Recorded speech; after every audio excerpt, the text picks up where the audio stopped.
suis propriétaire les gars. Je suis propriétaire et j'ai 25 ans et j'ai acheté toute seule. Comment je suis trop contente, vous savez même pas à quel point en fait.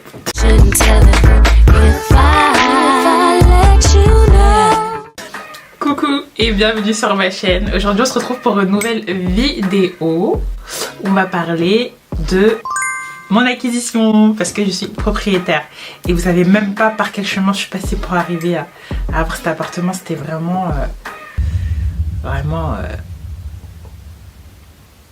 Enfin bref, je vous expliquerai tout ça dans le détail. Alors dans cette vidéo, je vais vous parler des avantages et des inconvénients à être propriétaire. Parce que bien sûr, il n'y a pas que des avantages, il y a aussi des inconvénients.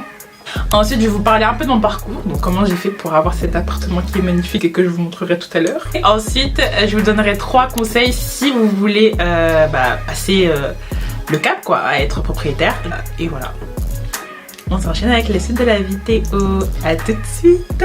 Alors, il faut savoir que moi, donc j'ai 25 ans et j'ai un travail. Donc voilà, il faut vraiment... ça s'adresse... C'est mon parcours. C'est pas forcément gravé dans le marbre. Donc, j'ai 25 ans. Et je me suis dit, voilà, j'arrive à un moment de ma vie où je peux plus rester à la maison. Je suis fatiguée de rester à la maison. Mais je savais pas si je voulais louer ou acheter. Donc ce que j'ai fait, c'est que je me suis renseignée un tas sur le sujet. J'ai regardé des chaînes YouTube sur comment devenir propriétaire, est-ce que c'est mieux d'être propriétaire ou locataire, plein d'informations, plein de choses. Bref, donc du coup je vais vous donner les avantages et les inconvénients à être propriétaire. Donc les avantages, c'est que tout d'abord je voulais me créer un patrimoine. Voilà, ça c'est la première des choses. Je voulais me créer un patrimoine, faire un investissement et pas jeter de l'argent par les fenêtres. Oui, clairement. La deuxième chose, je sais que plus tard mes enfants pourront jouir de ce bien, donc je suis très contente. Troisième chose hyper importante, c'est que je voulais faire ma propre déco. Donc moi je vais tout péter dans mon appartement. Je vais faire les couleurs que je veux, je vais ameubler comme je veux, je vais mettre la cuisine que je veux, l'îlot central que je veux, enfin bref, je vais tout péter. Et ça va péter. Vous allez fuir. Quatrième chose qui m'a poussée à devenir propriétaire, c'est que en fait je suis arrivée dans une période où les taux d'intérêt étaient super bas. Moi personnellement j'ai eu mon taux d'intérêt à 1,01. Je sais pas si vous vous rendez compte, mais c'est historiquement bas. Donc là je vais vous parler des inconvénients parce que bien évidemment il y a des inconvénients quand tu es propriétaire. Et oui, la première chose c'est que clairement t'as trop de charges. Non mais vraiment c'est un truc de dingue, j'étais pas prête. J'aurais bien aimé qu'on me le dise avant. Il y a trop de charges, c'est un truc de fou. Taxe foncière, frais de notaire, alors ça c'était un truc de dingue les frais de notaire. Charges de copropriété, taxe d'habitation, assurance habitation. Encore je crois que je dois oublier plein de trucs. Et croyez-moi que c'est très cher. Ensuite, les inconvénients aussi, c'est que si imaginons demain j'ai un voisin qui me saoule et qui fait trop de bruit, je peux pas partir du jour au lendemain de mon appartement en fait. Clairement je peux pas parce que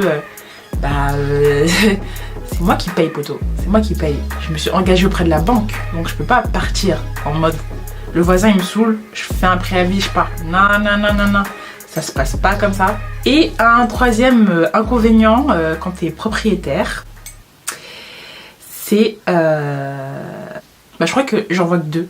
Ensuite je vais vous parler de mon parcours pour pouvoir avoir ce bien. Alors la première chose c'est que je me suis dit ok, Cindy t'as un CDI, t'as mis de l'argent de côté depuis que t'es en alternance, vas-y essaye de voir combien je pouvais mettre dans mon appartement. Bien sûr. Première chose, je suis allée voir ma banque. La banque elle m'a dit un montant qui ne me plaisait pas du tout. J'étais en mode non, je crois pas, non.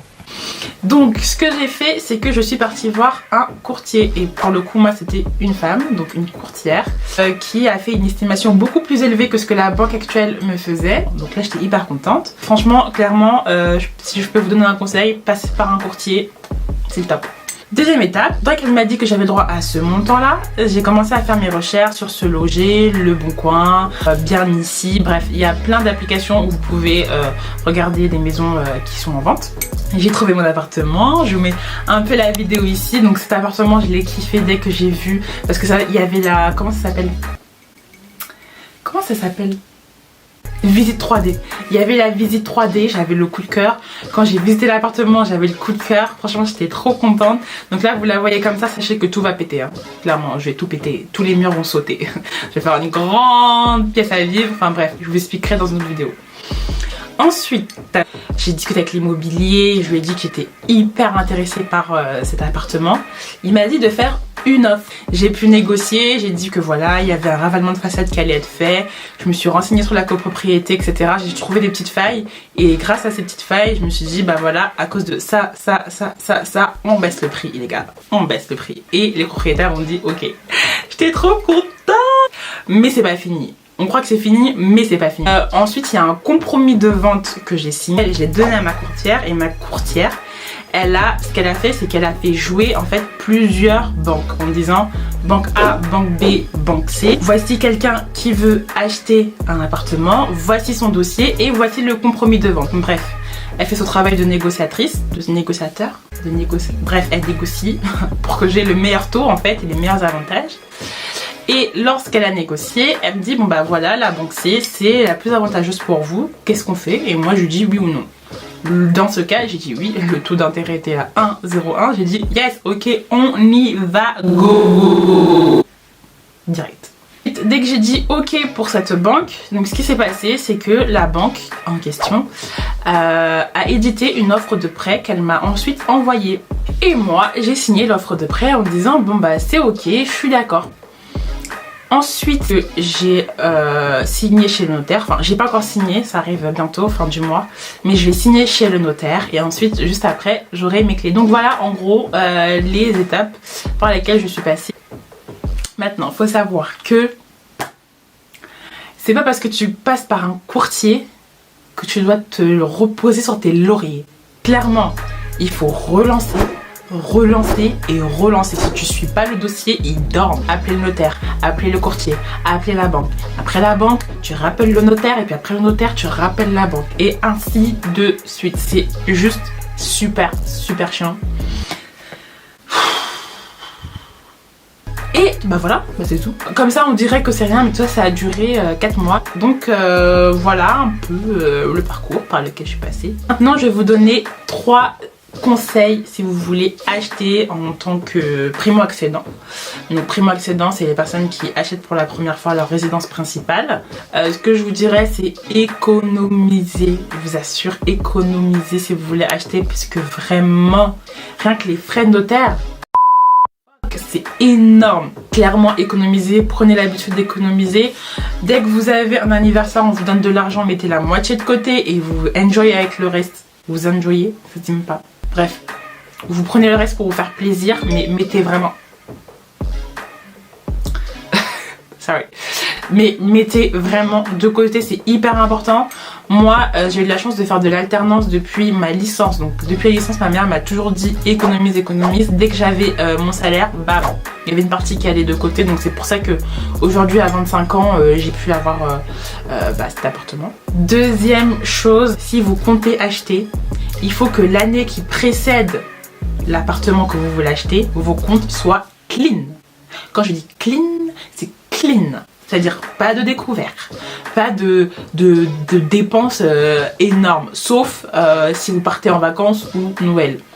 Mais c'est tout, c'est tout. Parce que comment les banques, elles sont regardantes sur ça. Les banques, il y a des banques qui m'ont refusé, malgré mon apport, elles m'ont refusé parce que j'avais été en découvert l'année dernière. Donc faites très attention à vos comptes. Et troisième conseil, renseignez-vous parce qu'en fait, il y a des aides pour les primo-accédants. Il y a vraiment des aides et renseignez-vous parce que vous pouvez avoir par exemple des prêts à taux 0. Et ça, moi, je savais pas. Bah oui, je savais pas et c'était trop tard déjà pour moi. Donc clairement, il y a des simulateurs sur le net où vous pouvez voir si vous avez le droit à ces avantages en fait. Donc pour ça, vous allez sur Google, vous tapez Action Logement, elle est super bien référencée, donc normalement c'est le premier sur la liste Google. Vous vous rendez sur l'onglet Acheter un bien immobilier. Donc là, vous aurez 3 autres onglets, on s'en fout des 2 premiers, enfin on s'en fout pas, mais voilà, c'est pas ça qui nous intéresse. Nous, c'est la prime accession. Donc vous tapez dessus et vous cliquez dessus, pardon, et là tout est super bien détaillé. Ils vous disent que en gros vous avez le droit à 10 000 € d'aide pour les primo-accédants, donc là vous le voyez, et ils vous donnent toutes les étapes pour pouvoir voir si vous êtes éligible ou pas à ces 10 000 €. Voilà, moi je le savais pas.